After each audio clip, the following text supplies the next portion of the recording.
근데 사실 당시에 그 모하메드 알리한테는 이 고대 이집트의 유물을 지키는 것보다 이제 더 중요한 일이 있었습니다. 오스만 제국의 지배에서 벗어나서 자기 자손들이 이 왕위를 세습할 수 있는 일종의 왕조를 원했던 거죠.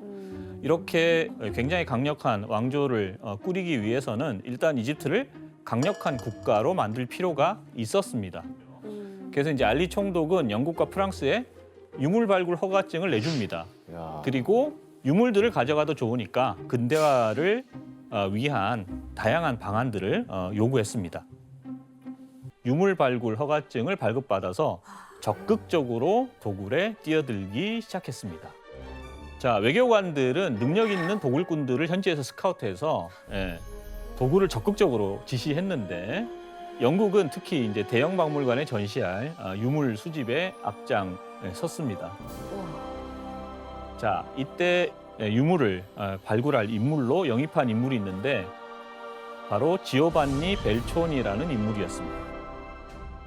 여러 가지 기구를 이제 손수 고안하고요. 손재주가 탁월했던 도굴꾼 지오반니 벨초니의 영국에서의 직업은 무엇이었을까요? 서커스. 혜성 씨 정답입니다. 와 진짜로? 아, 야. 무게사 또는 이제 차력사의 일이 단순히 이렇게 힘만 써서 되는 게 아니거든요. 이런 쇼를 하려면 이제 수평을 맞추는 방법도 알아야 되고요. 그다음에 이것보다 더 진귀한 쇼를 보여주기 위해서는 이제 기구들도 손수 제작할 수 있었어야 했습니다. 그래서 본인의 손재주 이런 것에 이제 기반을 해서 이집트에서 전문 도굴꾼으로 변신을 했습니다. 근데 저 다양하네요. 정도 피지컬이면 뭐 도구 필요 없겠는데요? 그냥 가서 깨면 되겠다. 그럼 뭐 손으로 긁어서 파면 되는 거 아니에요? 부딪히면 그냥 다 깨지겠는데. 자, 그런데 이제 1816년에 이 벨초니가 룩소르 인근에 있는 곳에서 한 석상을 발견을 했습니다. 네. 자, 뭘 발견했는지 한번 사진으로 보시겠습니다. 람세스다. 그렇죠? 네, 저걸 아까 보셨던. 도굴했다고요? 자, 이 석상을 원래 그 람세스 2세의 신전 장제전 라메세움이라고 부르거든요. 장제전에 안치돼 있었던 한 높이가 한 2.6m, 그다음 무게가 7톤이 넘는 거대한 석상이었습니다. 우와. 예. 자, 이 석상이 이제 고대에 지진이 나면서 이제 무너졌고요. 모래 위에 이제 그대로 방치가 되어 있었는데, 근데 이제 벨초니가 이 석상을 발견하고 이게 어떤 가치를 가지고 있는지 금방 알아봤고요. 그리고 이 석상을 옮길 계획을 수립을 했습니다. 그리고 이제 석상을 옮길 인부하고 그 다음에 이제 자금을 지원을 해줬습니다. 자, 그러면 벨초니는 어떤 방법으로 이 석상을 옮겼을까요? 번쩍 들어 올렸어요. 살펴보도록 하겠습니다. 저 뭐 밧줄로 끌었겠지. 수레로 끌었네. 굴렸네. 자, 그래서 보시면은 4개의 지렛대를 사용을 해가지고 석상을 나무로 만든 카트 위에 옮겼습니다. 저 어떻게 올렸을까? 그리고 카트 아래 바퀴처럼 굴대를 이용을 했죠. 그래서 이제 카트가 굴려갈 수 있는 목재를 끼웠고요. 아우 저 사람들 많이 다치겠다. 자, 그리고 난 다음에 이제 야자잎을 꼬아 만든 밧줄을 이용해서 끌고 갔습니다. 아. 자, 이제 이집트 인부들이 이렇게 꼼꼼하게 일을 하는 이제 벨초니를 보고 이제 탄성을 질렀습니다. 자, 이 부분은 지원 씨가 한번 읽어보시겠습니까? 네. 그들은 자신들의 힘으로 흉상을 움직였음에도 악마가 그랬다고 생각했고 내가 몇 가지 기록하는 것을 보면서 그 일은 어떤 마력으로 가능했다고 수군거렸다. 와. 근데 여기서 한 가지 문제가 발생을 했습니다. 네. 석상이 너무 커서 신전 터에 세워진 그 기둥을 지나갈 수 없었습니다. 자, 그럼 이런 상황에서 여러분들이 벨초니라면 어떤 방법을 썼을 것 같습니까? 빠개버렸을 것 같아요. 뭘 빠개버려요? 기둥을. 야, 그냥 밀고 그냥. 역시 벨촌이니까. 역시 예, 벨초니는 신전터에 세워진 2개의 기둥을 아예 제거해버렸습니다. 너무해요. 예, 신전 기둥도 유물이긴 하지만 이거는 사실은 그 사람들 입장에서는 석상을 옮기는데 방해만 되는 방해만 요소였다고 이제 생각을 한 거죠. 뭐 신전을 통째로 두고 갈 수도 없으니까. 그렇죠. 이런 우여곡절 끝에 이제 석상이 이제 3주에 걸쳐서 나일강에 도착을 했습니다. 그리고 반출 허가가 떨어졌을 때 이 큰 석상과 함께 다른 유물 전체를 다 배에 실어서 영국으로 보냈고요. 그 결과 이 석상은 지금 영국 대형박물관에서 보실 수가 있습니다. 이 람세스 2세의 이 석상이 모든 방문객의 발걸음이 가장 멈춰지는 곳이 이 석상이 아닐까 싶습니다. 그리고 람세스 2세의 석상 왼편 어깨에 이렇게 구멍이 나 있잖아요. 이게 바로 나폴레옹 군대가 처음에 석상을, 이 흉상을 옮기려고 할 때 이때 나폴레옹 군대 병사들에 의해서 만들어진 것이라고 합니다. 나폴레옹 군대도 못한 걸 차력사 벨초니가. 그러니까요. 서커스 출신. 그러니까요. 교수님 그럼 이 외에도 람세스 2세 석상 말고도 별존이가 뭐 가져간 게 또 있나요? 네, 당연히 있습니다. 어떤 건지 이제 그림을 보면서 제가 설명을 드리겠습니다. 왕가의 계곡이라는 그 왕실의 집단 묘역이 있던 곳입니다. 이 지역은 벨초니 이전부터 이미 많이 이제 도굴이 진행된 상태였습니다. 그런데 벨초니가 다른 지역과 미세하게 다른 지점을 이제 파기 시작했는데요. 그게 바로 여기 보시는 이 세티 1세라는 파라오의 무덤입니다. 일세.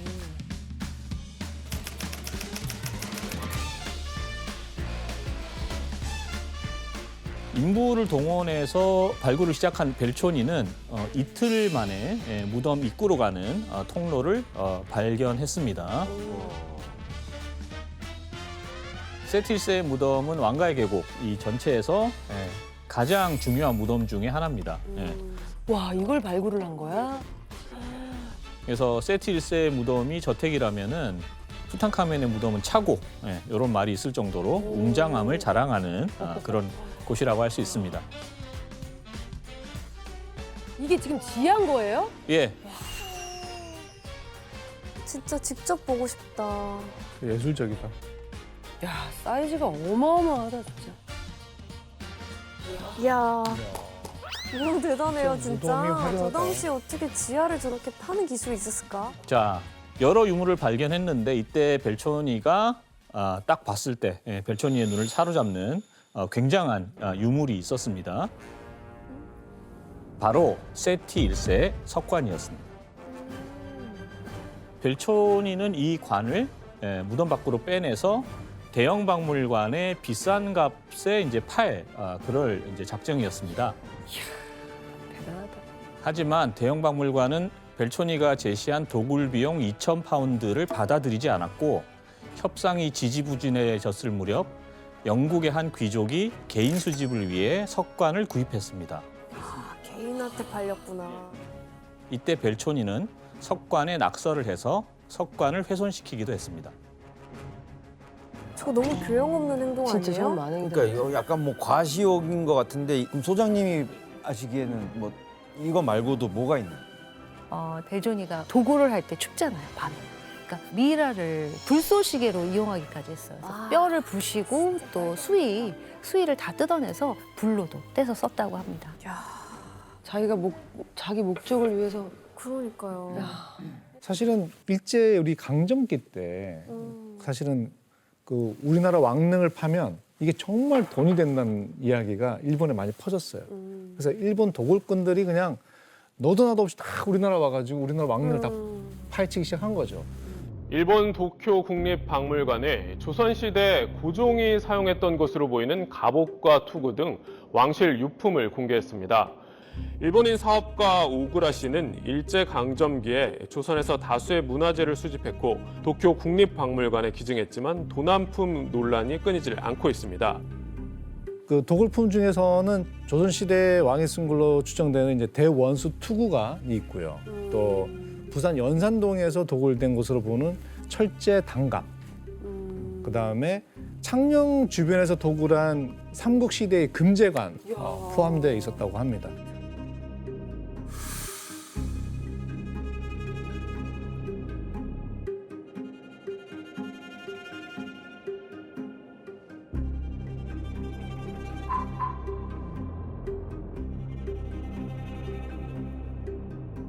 교수님 그러면 도굴꾼들에게는 유물들이 뭐 문화재 이런 게 아니라 그냥 돈 그 자체네요. 그렇죠. 예.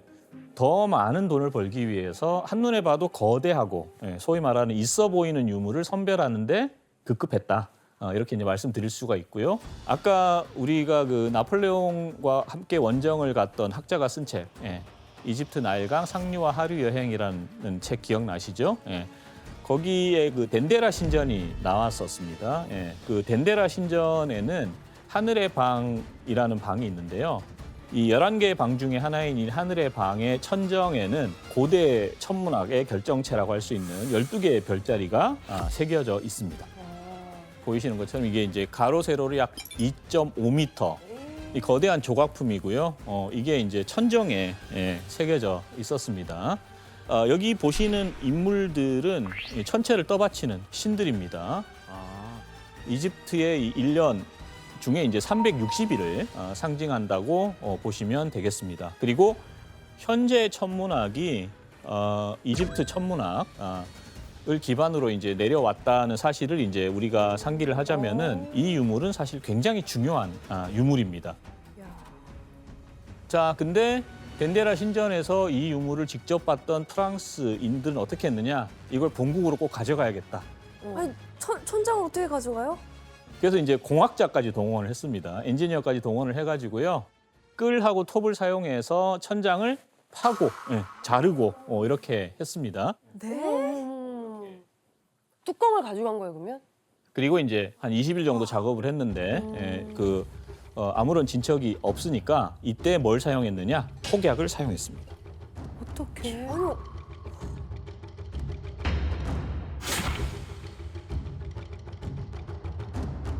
그러면 폭약이 내가 터뜨리고 싶은 데만 탁 터지는 게 아니잖아요. 많이 망가졌을 것 같은데.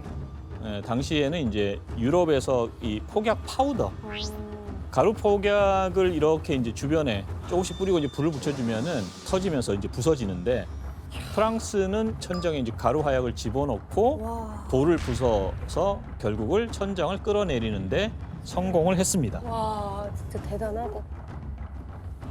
아니 근데 저렇게까지 해서 천장까지 뜯어갔다는 게 너무 황당하네요, 진짜.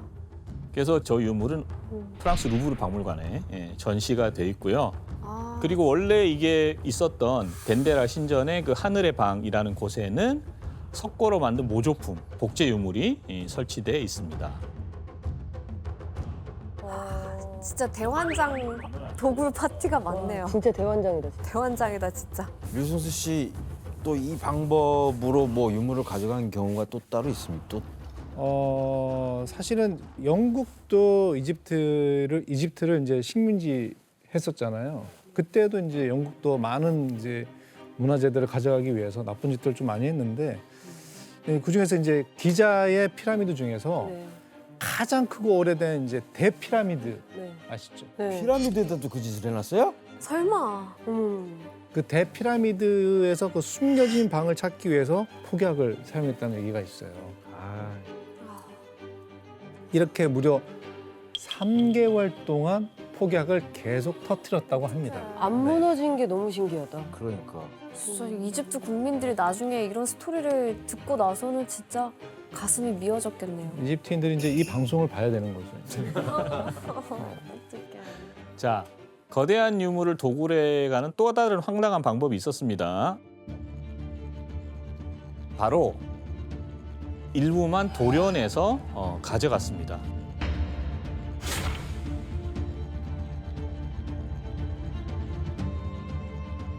어머! 야, 저 진짜 너무했다. 예, 파라오의 얼굴이 없습니다. 아니 이건 진짜 와. 아니잖아요. 저거만 진짜. 도련해서 이제 갖고 간 거죠. 예. 이건 진짜 아니지 않나요?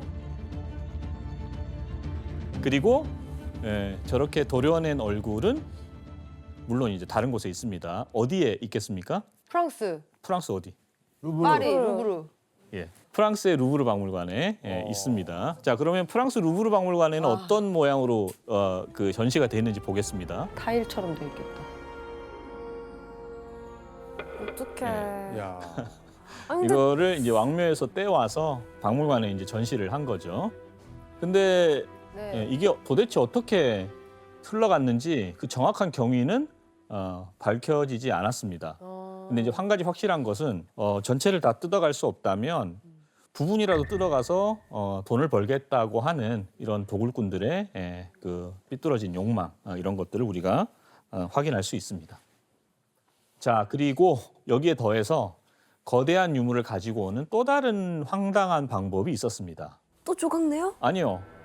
오늘날 루브르 박물관에는 고대 이집트 귀족의 무덤 내부에 있는 방 하나를 통째로 옮겨놓은 게 있습니다. 어떻게? 방을 어떻게 옮기지? 자, 한번 보실까요? 어떻게 옮겼대?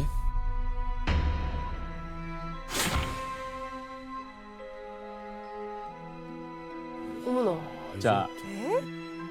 이거는 이제 기원전 2400년경에 무덤의 추모실을 통째로 가져와 있는 건데요.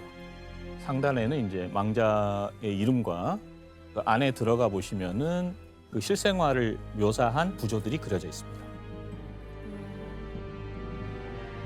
자, 이것을 어떻게 가져왔을까요? 어떻게 가져왔어요? 진짜 어떻게 가져가요? 이동식 화장실도 보면 아니고 이걸 어떻게 들고? 저것도 보면은 지금 보면은 진짜 하나하나 다 이렇게 분리시켜서 구매해서 가져온 거 아닐까요? 네, 맞습니다. 그래서 나중에 그래서 조립한 와가지고 거예요? 조립한 거예요? 그렇습니다.